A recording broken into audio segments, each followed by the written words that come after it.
É hora da entrevista do dia com Denise Campos de Toledo.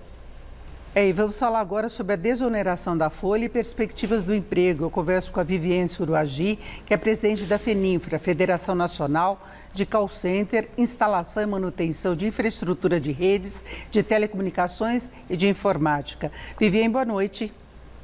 Boa noite a todos os espectadores. Prazer estar aí com a TV Gazeta. Bom, eu agradeço a participação e vamos falar da expectativa em torno da aprovação, na verdade, a possibilidade de o presidente Lula sancionar o projeto de lei que prorroga a desoneração da folha. Isso pode valer até 31 de dezembro de 2027 e todos os setores envolvidos, os 17 setores que mais empregam, têm muito receio em relação à possibilidade de um veto do governo, como é recomendado pelo Ministério da Fazenda. Não é? Nós estamos com esse receio. Agora, eu creio que o assunto de desoneração, ele passa por cima de todas as preocupações de arrecadação que eu entendo que o ministro Haddad tenha, porque ele enfoca muito claramente a questão do emprego.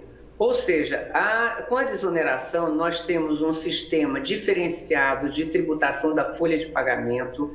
Foi verificada claramente a questão da vantagem da desoneração em investimentos e em aumento de empregabilidade. Somente de 2017 a 2022, nós tivemos uma geração de mais de 1.200.000 empregos. E no ano passado foram geradas 600.000 novos postos de trabalho. Então, é muito clara a vantagem da desoneração. Na verdade, não é exatamente uma desoneração, não é? Há a possibilidade de as empresas substituírem a contribuição previdenciária de 20% sobre os salários dos empregados por uma alíquota sobre a receita bruta que vai de 1% a 4,5%, de acordo com o setor, dependendo do serviço prestado. Isso faz muita diferença na folha geral de salários a ponto de estimular uma contratação maior? Não, sem dúvida. Veja, se nós perdermos a desoneração, essa perda de desoneração vai punir quem mais emprega, chegando a triplicar o imposto pago pelas empresas em relação à folha de pagamento. Isso aí, para as empresas que estão saindo da pandemia, elas vão entrar num prejuízo e não vão conseguir trabalhar. Ou seja, vai ser criado um programa de demissão de mão de obra e um programa de quebra de empresas, além do perverso incentivo a aumento de custos, aumento do frango, aumento da casa própria, aumento da internet, aumento do transporte público. Desoneração significa, como eu falei inicialmente, mais investimento e menores custos com emprego, ou seja, um incentivo para o emprego. Agora, Viviane, a gente sabe, não é, que há um custo de contratação muito pesado aqui no Brasil, é uma coisa que é questionada há bastante tempo, aliás, de contratação e demissão. Isso acaba estimulando a informalidade, outras estratégias como o MEI, como a contratação de PJ, mas a gente percebe também uma reação muito forte de mercado de trabalho quando há uma expansão da atividade. E nós estamos, pelo menos no começo do ano foi assim, num ritmo mais acelerado do que se imaginava de atividade. Eu queria saber, no seu setor específico, que é representado pela FENINFRA, qual que é a expectativa de atividade, de movimento daqui para 2024? O nosso setor de telecomunicações, de infraestrutura de telecomunicações, é um setor pujante. Nós vemos que os países mais desenvolvidos, eles procuram ser líderes em robótica, em manufatura de alta precisão, em computação nas nuvens, ou seja, conectividade é fundamental para todas as atividades. As pessoas agora, eles querem novos equipamentos, eles querem velocidade, querem qualidade na conectividade. E nós estamos fazendo esse serviço de infraestrutura. E mais, estamos na fase de implantação do 5G, onde novas velocidades e menor latência estarão presentes. Nós vamos conectar a indústria, vamos conectar a agricultura, vamos ter identificação facial de criminosos, vamos ter o carro conectado e diversos desenvolvimentos. Nós estamos a todo vapor. Nosso setor ele emprega aproximadamente 2,5 milhões de profissionais.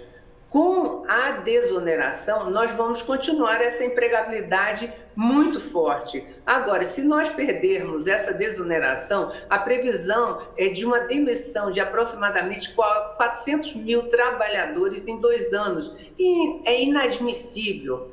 Metade da nossa mão de obra, ela é formada por jovens em primeiro emprego e mulheres que precisam de seguro, que precisam de saúde, que precisam de empregos. Ou seja, o maior programa social do país é emprego. E este emprego, ele é gerado e incentivado com a desoneração. Há uma preocupação tão grande que existe um movimento específico tratando dessa questão, é o movimento Desonera Brasil, que reúne os setores beneficiados, que vê o impacto de 8,9 milhões de empregos formais diretos, fora os indiretos, que são beneficiados pela desoneração, mas que tem um custo anual para o governo em termos de perda de receita da ordem de 9 bilhões, né? Olha, essa visão, de certa forma, eu não concordo com ela, porque desoneração ela não significa renúncia fiscal, ela significa investimento, significa aquecimento da economia, significa aumento de arrecadação para o governo, né, através de arrecadação da Previdência, de imposto de renda, de FGTS, e menores custos sociais, como seguro-desemprego e auxílio emergencial. E como eu falei, o melhor programa social que existe é o emprego, reduzindo também a informalidade, a pejotização, com essa geração de novos postos de trabalho. Então, dizer que vai haver uma perda de arrecadação de 9 bilhões é o contrário. Alguns estudos demonstram que o ganho de arrecadação vai ser em torno de 30 bilhões, porque nós vamos ter mais investimento, nós vamos ter economia aquecida. E Viviane, qual é a expectativa do seu setor em relação à reforma tributária, da forma como está sendo discutida agora no Congresso?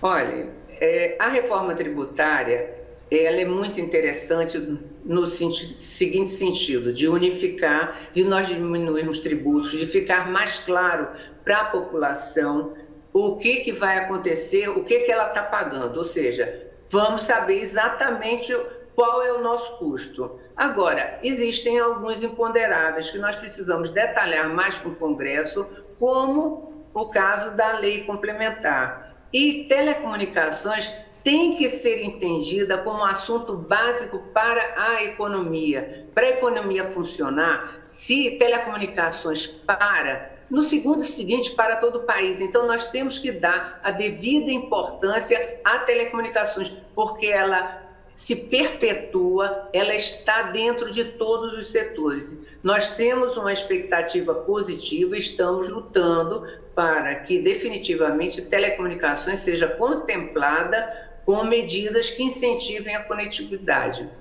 Porque é um setor, de qualquer modo, como você colocou, que vem num desenvolvimento muito grande, que tem uma demanda crescente.